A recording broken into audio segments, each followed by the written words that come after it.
Hello, everyone. My name is Scott Gregory, the narrator for tonight's production of the L. Ron Hubbard East Coast Theater. I'd like to introduce the other actors. Hello, I'm Ryan Myers. Hello, I'm Joni Siegel. Hello, I'm Arden Taylor. Hello, I'm Bob Chetty. Hello, I'm Brianna Yeager. Hello, I'm Jim Bowe. Thank you all for watching. The Dangerous Dimension by L. Ron Hubbard. Author's note. For reasons pertinent to the happiness of mankind, by request of the United States Philosophic Society, and the refusal of Dr. Henry Mudge, PhD of Yammoth University, the philosophic equation mentioned herein is presented only as equation C without further expansion. L. Ron Hubbard. The room was neither mean nor dingy. It was only cluttered. The great bookcases had gaps in their ranks, and the fallen members lay limp-leaved on floor and table. The carpet was a snowdrift of wasted paper. The stuffed owl on the mantel was awry because the lined books there had fallen sideways, knocking the owl around and over to peck dismally at China on the globe of the world. The writing desk was heaped with tottering paper towers, and still Dr. Mudge worked on. His spectacles worried him because they kept falling down in front of his eyes. A spot of ink was on his nose, and his right hand was stained blue-black. The world could have exploded without in the least disturbing Yammoth's philosophic professor. In his head whirled a maelstrom of philosophy, physics, and higher mathematics, and if examined from within, he would have seemed a very brave man. Examined from without, it was a different matter. For one thing, Dr. Mudge was thin. For another, he was bald. He was a small man, and his head was far too big for his body. His nose was long, and his eyes were unusually bright.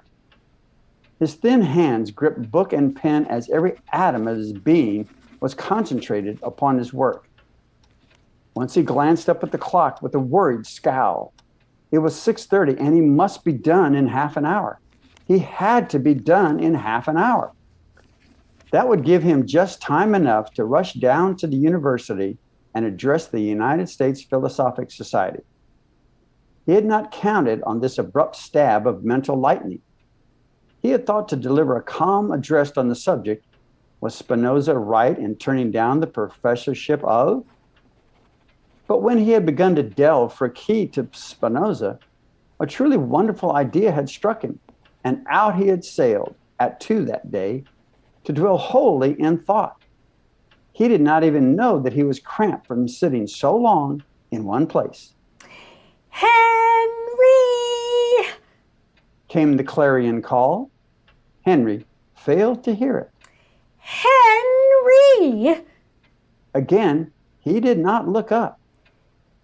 Henry Mudge, are you going to come in here and eat your dinner or not? He heard that time, but with less than half an ear. He did not come fully back to the world of beefsteak and mashed potatoes until Mrs. Doolin, his housekeeper, stood like a thundercloud in the study door. She was a big woman with what might be described as a forceful personality. She was very righteous, and when she saw the state of that study, she drew herself up something on the order of a general about to order an execution. Henry, what have you been doing? And look at you, a smudge on your nose and an ink spot on your coat. Henry might fight the universe, but Mrs. Doolin was the boogeyman of Henry's life. 10 years before, she had descended upon him, and since that time... Yes, Lizzie, said Henry, aware for the first time of his stiffness, and suddenly very tired. Are you coming to dinner or aren't you? I called you a half hour ago, and the beefsteak will be ruined. And you must dress. What on earth's gotten into you, Henry Mudge? Yes, Lizzie, said the doctor placatingly. He came slowly to his feet and his joints cracked loudly. What have you done to this place? Some of the fire of his enthusiasm swept back into Henry. Lizzie, I think I have it.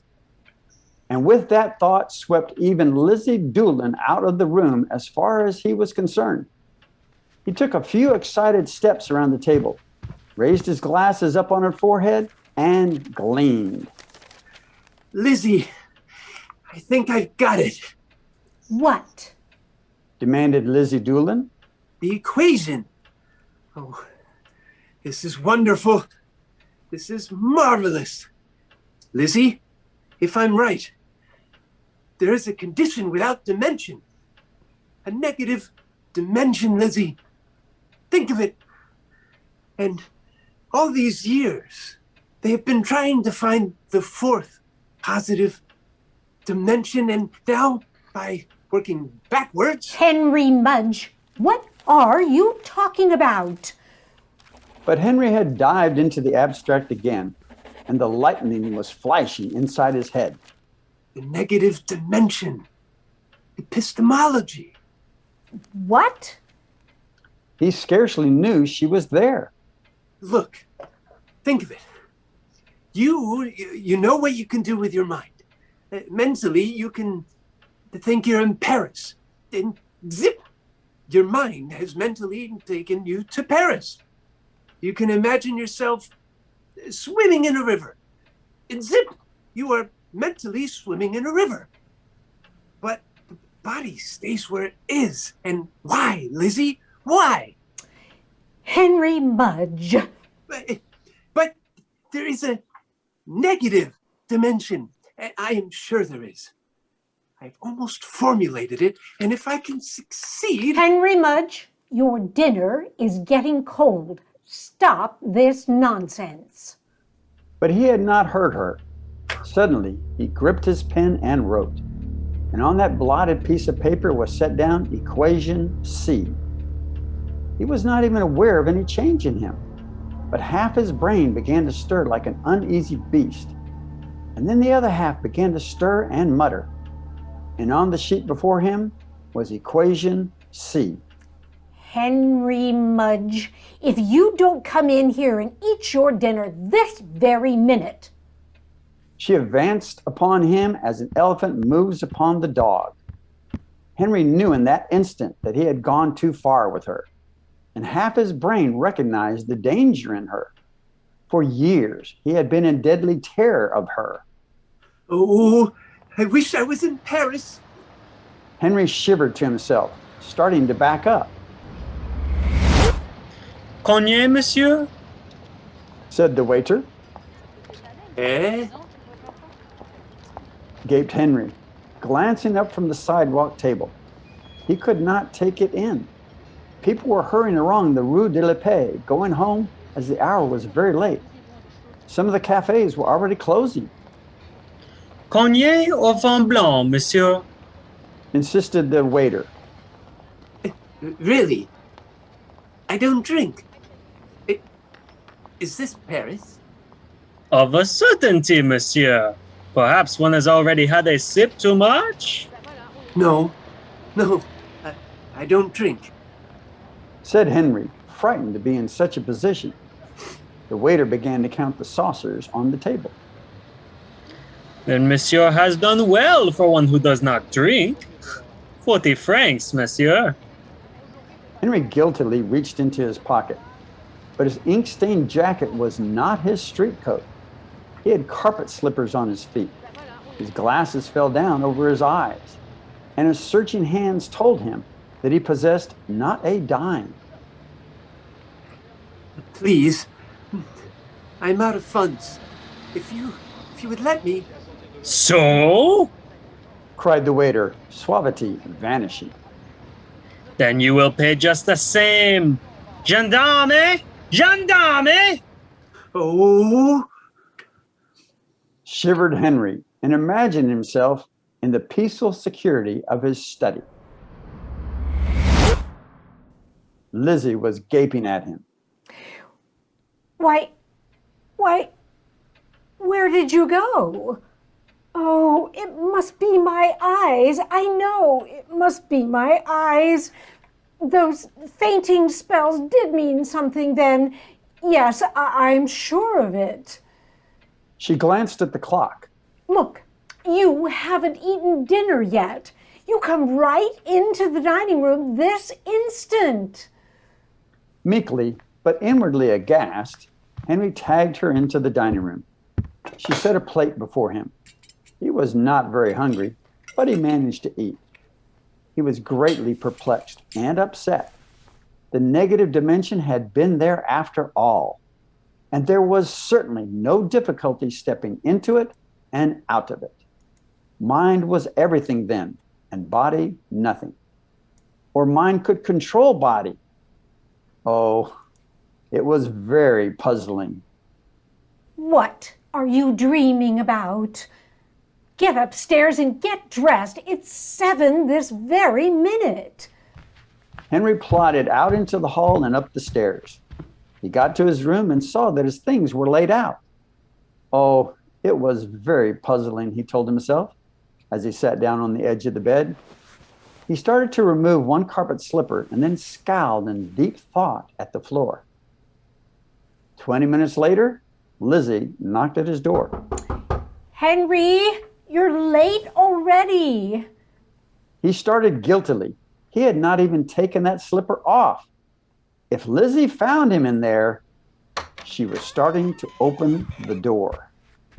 Oh, I ought to be there this very moment, thought Henry, envisioning the lecture hall. It startled him to see them filing in. He stood nervously on the platform, suddenly aware of his carpet slippers and ink-stained working jacket, the spot on his nose, and his almost black hand. Nervously, he tried to edge back. The dean was there. Why, Dr. Mudge, I didn't see you come in. The dean looked him up and down and frowned. I hardly think that your present attire is Henry going visualized his clothes, laid out on his bed, and started to cough an apology.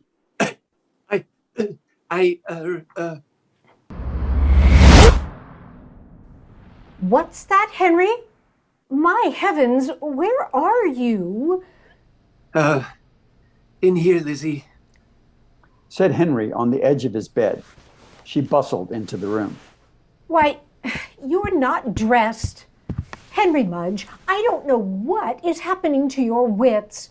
You will keep everybody waiting at the university. Oh, Groaned Henry, but it was too late.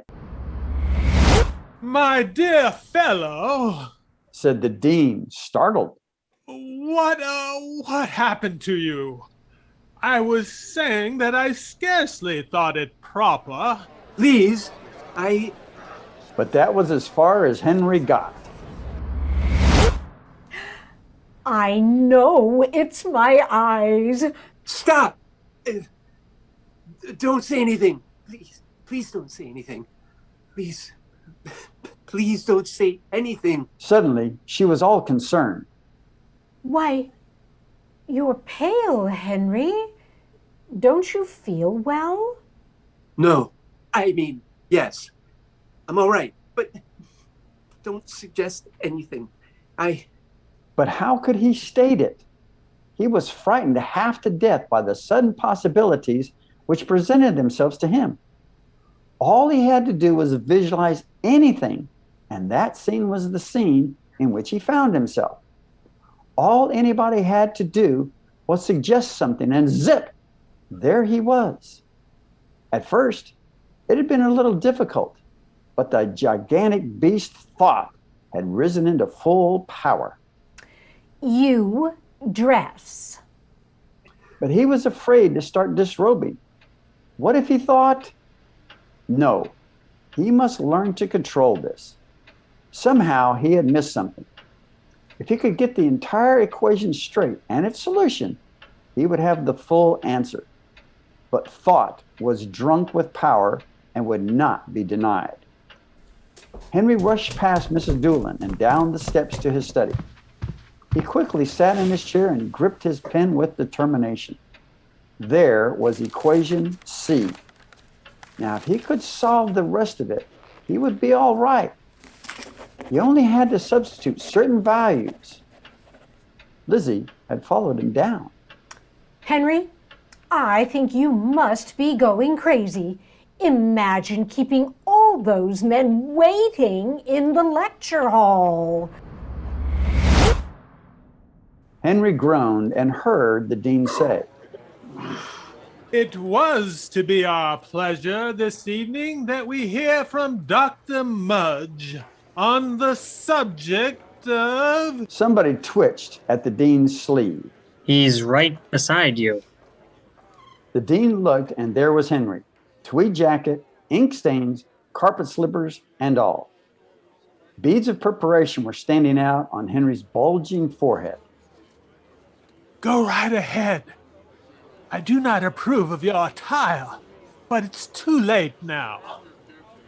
Henry stood up, fiery red and choked with stage fright. He looked down across the amused sea of faces and cleared his throat. The hall quieted slowly. Gentlemen, I have made a most alarming discovery. Forgive me for so appearing before you, but it could not be helped.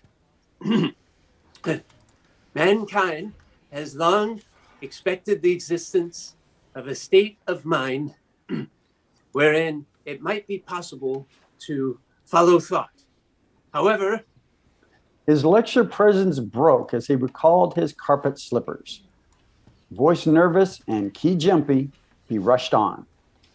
However, the arrival at actual transposition of person by thought alone was never attained because mankind has been searching forward instead of backward. That is, mankind has been looking for the existence of nothing in the fourth dimension instead of the existence. He tried to make his mind clear. Stage fright was making him become involved. I mean to say, the negative dimension is not the fourth dimension, but no dimension. The existence of nothing as... Some of the staid gentlemen in the front row were not so staid. They were trying not to laugh because the rest of the hall was silent. What idiocy is that man babbling? Said the dean to the university president behind his hand. Dr. Mudge's knees were shaking. Somebody tittered openly in the fourth row. I mean that when a man imagines himself elsewhere, his mind seems to be really elsewhere for the moment. The yogi takes several means of accomplishing this. Evidently long practiced in the negative dimension. Several great thinkers, such as Buddha, have been able to appear bodily at a distance when they weren't there, but elsewhere when they were there. The metaphysicist has attributed supernatural qualities to the phenomenon known as apport, in which people and such appear in one room without going through a door when they were in the other room. Dear me, he thought to himself, this is a dreadful muddle. He could feel the truth behind his words, but he was too acutely aware of a stained jacket and carpet slippers, and he kept propping up his glasses. If a man should wish to be in some other place, it is entirely possible for him to imagine himself in that place and diving back through the negative dimension to emerge out of it in that place with instantaneous rapidity. To imagine oneself. He swallowed hard. An awful thought had hit him, big enough to make him forget his clothes and audience. A man could imagine himself any place and then be in that place, zip, But how could a man exert enough willpower to keep from imagining himself in a position of imminent destruction? If he thought, Mudge gritted his teeth, he must not think any such thing. He must not. He knew instinctively that there was one place he could not imagine himself without dying instantly before he could recover and retreat. He did not know the name of that place in the instant, would not allow himself to think of it. A ribald young associate professor said hoarsely to a friend, loud enough for Dr. Mudge to hear, He ought to imagine himself on Mars. Mudge didn't even hear the laugh which started to greet that sally. He examined the sandy wastes which stretched limitlessly to all the clear horizons. Bewildered, he took a few steps and the sand got into his carpet slippers. A cold wind cut through the thin tweed jacket and rustled his tie. Oh dear, now I've done it. A high, whining sound filled the sky, and he glanced up to see a pear-shaped ship streaking flame across the sky. It was gone almost before it had started. Dr. Mudge felt very much alone. He had no faith in his mental behavior now. It might fail him. He might never get away.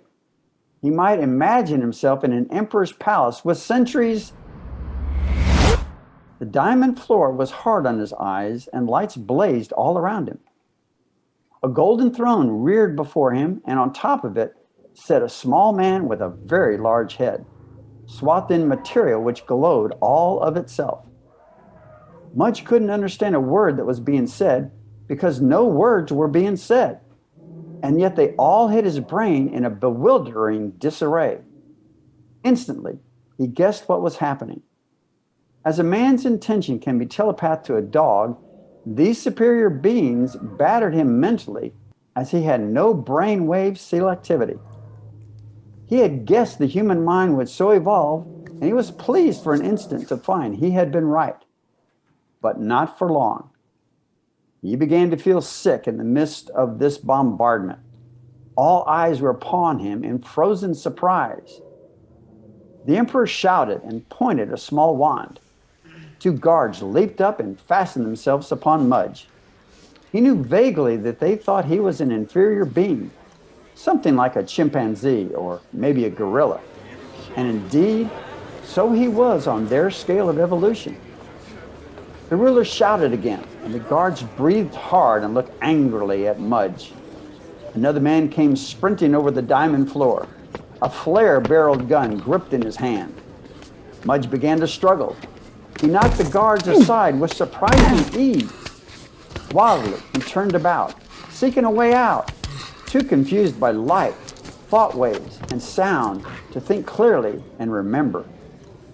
The man with the lethal-looking weapon braced his feet and leveled the muzzle at Mudge's chest. He was going to shoot, and Mudge knew that he faced a death-dealing ray. He was getting no more consideration than a mad ape, like that one in the Central Park Zoo. The guard was squeezing the trigger. Weakly, Dr. Mudge leaned on the railing of the Central Park Zoo in New York. He took out his handkerchief and dabbed at his forehead. Dully, he gazed up, knowing he would see an orangutan in the cage. It was late, and the beast slumbered in his covered hut. Mudge could only see a tuft of fur. Thanks. The night air was soothing. He was exhausted with all the cross currents which had battered his poor human mind, and the thin air of Mars. He moved slowly along the rail. There was a sign there which said, "Gorilla, brought from the mountains of the moon by Martin." Oh. Groaned Mudge pitifully as he sank down on a rock in the freezing night. This can't keep up. I would no more than start to eat when something would yank me away. Starve. Sooner or later, I'll think of a very dangerous place, and that would be the end of me before I can escape. There's one place in particular. No! He screamed into the African night. The thought had not formed. One place he must never, never think about. Never! From this high peak, he could see all Africa spread before him. Glowing far off in the brilliant moonlight was Lake Tanganyika. Mudge was a little pleased with himself just the same. Back at the lecture, I am sorry and very puzzled. the dean was saying, watch in hand. Why, Dr. Mudge should see fit to use a magician's trick to appear in such strange attire, and generally disport himself. I can't help it. Wailed Mudge at his side. The dean almost jumped out of his shoes. He was annoyed to be startled out of his dignity and scowled harshly at Mudge. Doctor, I advise you strongly that such conduct will no longer be tolerated. If you're trying to prove anything by this, an explanation will be most welcome. The subject is philosophy, and not Houdini's vanishing tricks. No, don't say anything. Please don't say anything more. Just keep quiet. I mean, don't say anything else. Please. The young man who had suggested Mars was not quite so sure of himself, but the dean's handy explanation of magic without paraphernalia restored his buoyancy. I was just, no, I can't say where I was, or I'll go back, and I don't want to go back. This is very terrifying to me, gentlemen. There's one certain place I must not think about. The mind is an unruly thing. It seems to have no great love for the material body, as it willfully, so it seems, insists in this great emergency on playing me tricks. Dr. Mudge, I know not what you mean by all this cheap pretension to impossibilities. Oh, no! I am pretending nothing. If I could only stop this, I would be a very happy man. It is terribly hard on the nerves. Out of Spinoza, I wandered into force equations, and at 2 today, I caught a glimmer of truth in the fact that there was a negative dimension, a dimension which had no dimensions. I know for certain that mind is capable of anything. It certainly is. Even chicanery. No. Begged Mudge, pushing his glasses high on his forehead and then fishing in his pockets. In my notes, He looked squarely at the dean. here, I have proof of where I've been, sir. He stooped over and took off a carpet slipper. He turned it upside down on the lecture table, and a peculiar glowing sand streamed out. That is Martian sand. Bosh! Cried the dean. He turned to the audience. Gentlemen, I wish you to excuse this display. Dr. Mudge has not been well, and his mind seems to be unbalanced. A few hours' rest. I'll show you my notes. I'll show you the equation. I left them home in my study. Lizzie Doolin was muttering to herself as she picked up the papers from the floor and stacked them. The professor was certainly a madman this evening. Poor little man. She was turning and she almost fainted. Dr. Mudge was sitting in his chair getting his notes together. Doctor, what are you doing here? How did you get in the house? The doors are all locked and... it's my eyes. Doctor, you know very well that you should be at that lecture. He barely had time to cram the papers in his pocket. The dean was fuming. Such tricks are known. Oh, there you are, Doctor. I'm getting very sick of this. We are too well versed in what can be done by trickery to be at all startled by these comings and goings of yours. It's not a trick.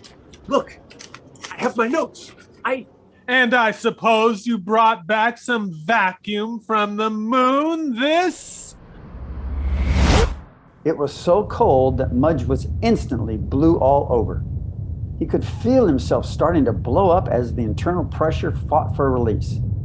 His lungs began to collapse, but his mind raced, torn between two thoughts. Here he was on the moon. Here he was, the first man ever to be on the moon.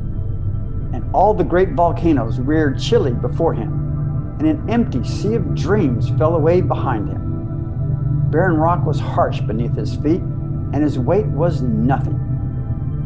All in an instant, he glimpsed it because he knew that he would be dead in another second, exploded like a penny balloon. He visualized the thing best known to him, his study. Lizzie was going out the door when she heard the chair creak. She forgot about the necessity for aspirin as she faced about. Mudge was in again.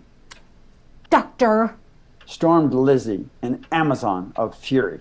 if you don't stop that, I don't know what will happen to me. Here a minute, gone again, here and gone, here and gone. What is the world coming to? It's not my eyes. It can't be my eyes.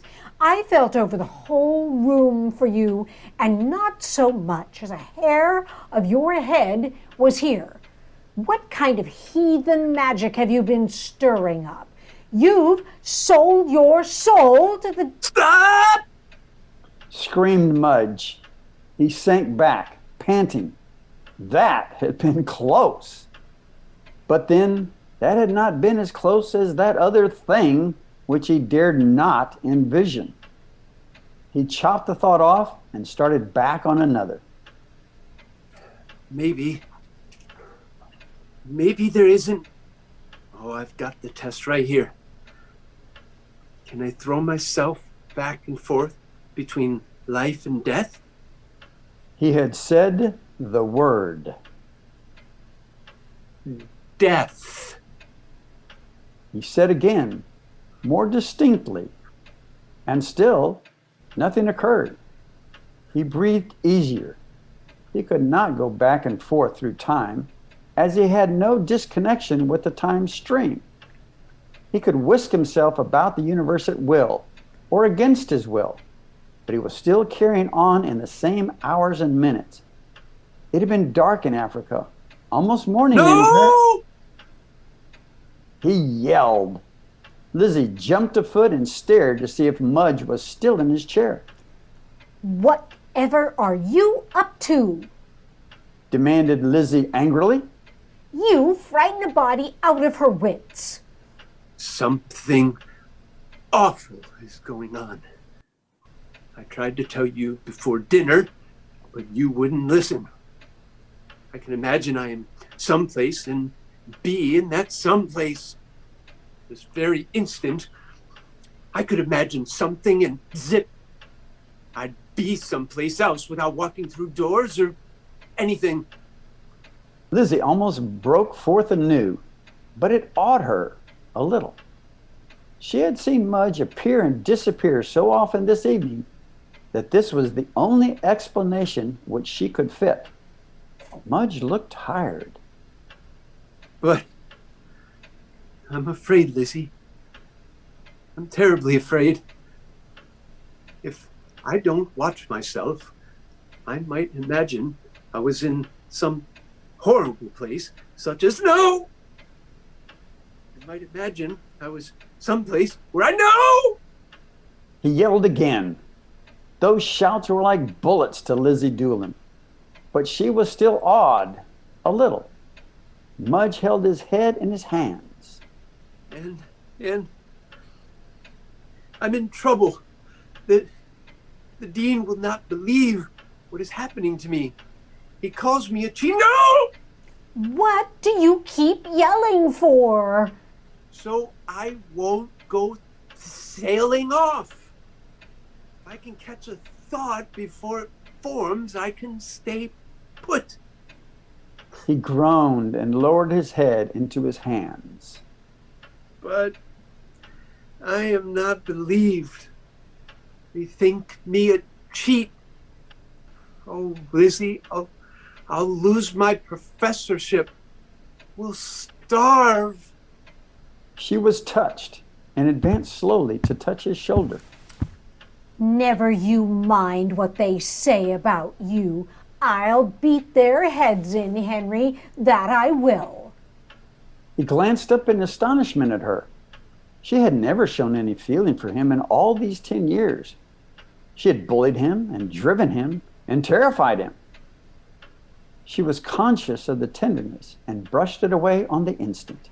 But don't go jumping off like that again.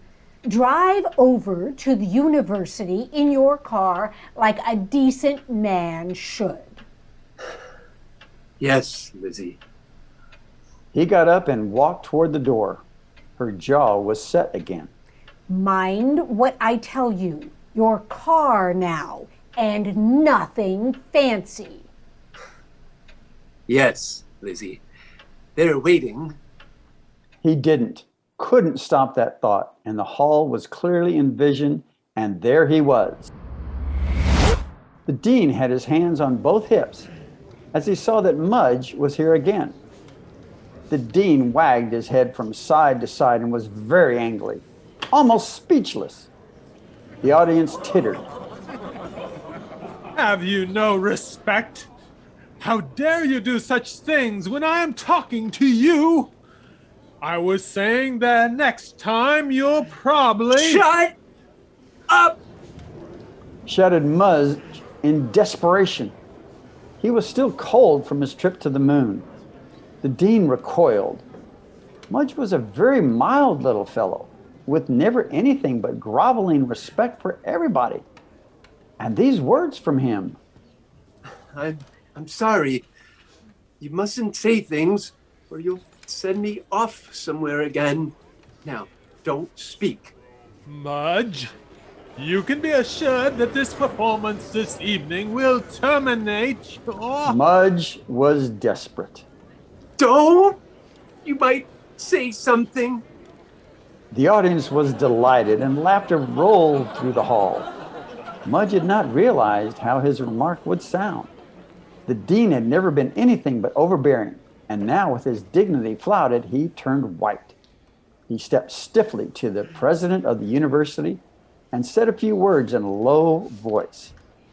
Grimly, the president nodded. Here and now, said the dean, stepping back. I am requesting your resignation, Mudge. This buffoonery... Wait. Pleaded Mudge, hauling his notes from his pocket. First, look at these, and maybe you will see... I care to look at nothing. You are a disgrace. Look. Pleaded Mudge, putting the papers on the lecture stand. Look, just give me 1 minute. I am beside myself. I don't mean what I say, but there is one thing I must not think about. One thing I can't think about, but which I... Look, here, see? The dean scowled at the sheets of scribbled figures and symbols. Mudge talked to him in a low voice, growing more and more excited. The dean was still austere. And there, right there, is equation C. Read it. The dean thought Mudge might as well be humored as long as he would be leaving in the morning for good. He adjusted his glasses and looked at Mudge's reports. His glance fastened on equation C. The dean was startled. He stood up straight, his logical mind turning over at an amazing pace. That's very strange. My head feels... Oh, what have I done? cried Mudge, too late. The assistant professor in the front row, a man of little wit but many jokes, chortled. I suppose he will go to Mars now. Mudge was almost in control by now. He knew that a part of equation C was missing, which would make it completely workable and usable at all times without any danger. And he also knew that being here on this sandy plain was not very dangerous unless one happened to think, No! He screamed into the Martian night. It was easy. All he had to do was visualize the classroom. Mudge took off his glasses and wiped them. Then he bent over and emptied the sand from his slippers. The hall before him was silent as death, and men were staring in disbelief at the little man on the platform. Mudge replaced the slipper. He took up a pencil and bent eagerly over his notes. He had to work this thing out before he imagined. No! He roared. It would be awful if he dreamed it. Dreaming, he would have no real control and things would happen to him. The president rose cautiously and tapped Mudge's shoulder. Where is the dean? Mudge glanced around. True enough, the dean was not there. Mudge chewed at the end of his pencil in amazed contemplation. Do you mean that statement about... Shut up! The dean may find out how to get back unless he thinks of something He swallowed hard. Dr. Mudge, I resent such a tone. Began the president. I am sorry, but you might have said it, and the next time I might fall in a Martian canal. He was strangling as he fought through the depths. He broke the surface like a porpoise and swam as hard as he could, terror surging within him as these dark waters lapped over him. Ahead, he could see a houseboat with a beautiful lady sitting at the rail. He swam breaststroke, raising himself up to shout for help. The cold suddenness of the accident had dulled his brain, and he could not know what monsters lurked in these Martian depths. The woman was strangely like an Earthwoman for all that. Perhaps there were colonies of these people, much as there were colonies of chimpanzees on Earth. But the houseboat was silvery, and the woman dressed in luminous cloth. Strong hands yanked Mudge from the water, and he stood blowing upon the deck, water forming about his feet in a pool. The woman was staring at him. She was a beautiful thing, and Mudge's heart beat swiftly. She spoke in sibilant tones. He bowed to her. No, I haven't time for a visit or tea or anything. I'm sorry, but I'm busy at No! I am busy on Earth. No! I am busy. Oddly enough, he knew that he could not speak her language, and yet he understood her perfectly as she placed her hand on his arm. It must be more telepathy, he thought. Yes, it is telepathy. Said her mind. Of course. But I am astonished to see you. For years, ever since the Great Purge, no humans of our breed have been here. Alone with these yellow men as my servants, I am safe enough. My parole was given because of certain favors with... Please, I have an appointment. Don't be alarmed if I vanish. I'll be back someday. He looked around to fix the spot in his mind, feeling devilish for an instant. He bowed to her. I must leave. But you'll take a cold. She said, picking up a shawl of glowing material and throwing it about his shoulders. Thank you. And now, I really must go.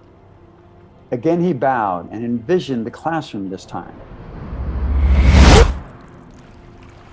The water dripped to the lecture platform, and Mudge was really getting cold by now. He hauled the shawl more tightly around his arms and was aware of protruding eyes all through the hall. The water dripped and dripped, and Mudge shivered again. He sneezed. It would be good. No! He shouted, and everybody in the hall jumped almost out of their chairs. Mudge turned to the president. You see what you did? The president was cowed, but he picked up in a moment. Did you see the dean? No. The warm room was drying his clothes rapidly, and he rolled up his sleeves so that he wouldn't blot the paper. Feverishly, he began to evolve equation D. He almost knew why he was working so fast. He was wholly oblivious of the audience. Very well he knew that his life depended upon his solving equation D and thus putting the negative dimension wholly in his control. His pencil flew. The thought began to seep into his mind in spite of all he could do. Again, people jumped.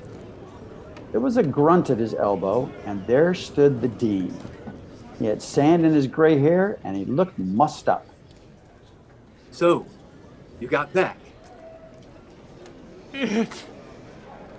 It was terrible.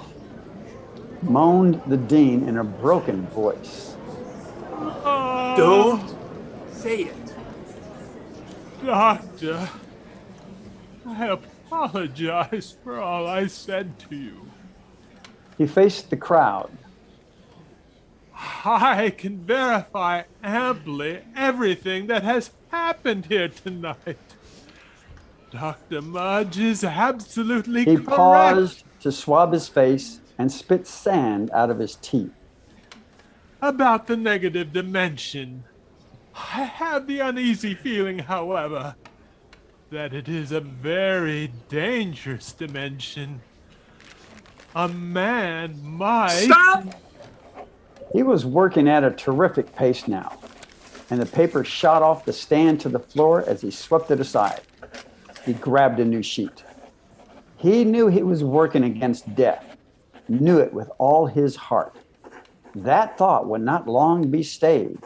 At any minute, he might find out where he was that he dared never go. Equation D was suddenly before him. He copied it with a weary sigh and handed it to the dean. Read that before you get any ideas. The dean read it. Mars. Nothing happened. The dean began to breathe more easily. Moon. And still, nothing happened.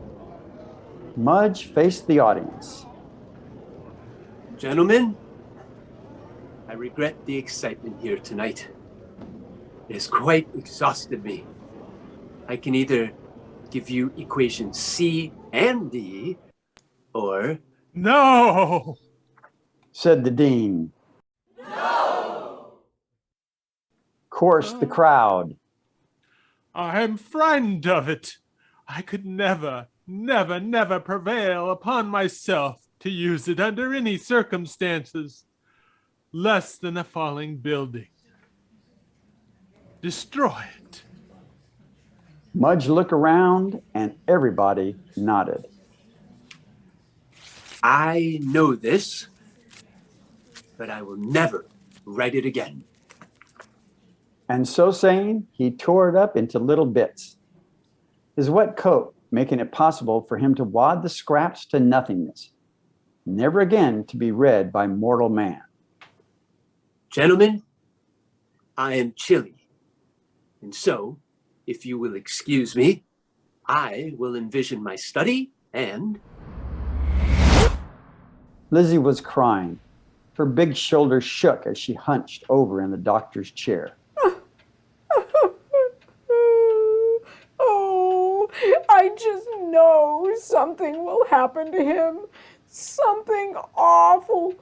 Poor little man. I am not a poor little man. She gasped as she stared up at him. My chair, please. She started to her feet. Why, Henry Mudge, you are soaking wet. What do you mean by... I don't mean anything by it, except that I fell in a Martian canal, Lizzie. Now, be quick and give me some dry clothes and a drink of something. You know you don't drink. She snapped for a test. I don't drink because I knew you didn't like it. Bring me some of that medicinal whiskey, Lizzie. Tomorrow, I'll make it a point to get us some good scotch. Henry. Don't talk like that. I am warning you that you had better be pretty good from now on. Henry. Stop that. I won't have it. I refuse to be bullied in my own home, I tell you. And unless you are very, very good, I am liable to vanish like that. Don't do that, Henry. Please, don't do that. Anything you say, Henry, anything, but don't pop off like that anymore. Henry beamed upon her. That's better. Now, go get me some clothes and a drink, and be quick about it. Yes, Henry. But even so, she did not feel badly about it. In fact, she felt very good. She whisked herself upstairs and trotted down again in a moment. She placed the whiskey and water beside his hand. Henry dug out a forbidden cigar. She did not protest. Give me a light. She got him a light. If you want anything, dear, just call. That I will, Lizzie. He put his feet upon the desk, feeling wicked about it, but enjoying it just the same. His clothes were almost dry. He sank back, puffing his cigar, and then took a sip of the drink. He chuckled to himself. His mind had quieted down. He grinned at the upset owl. The thought which had almost hit him before came to him now. It jarred him for an instant, even made him sweat, but he shook it off and was very brave. Son, said Henry Mudge, coolly taking another drink.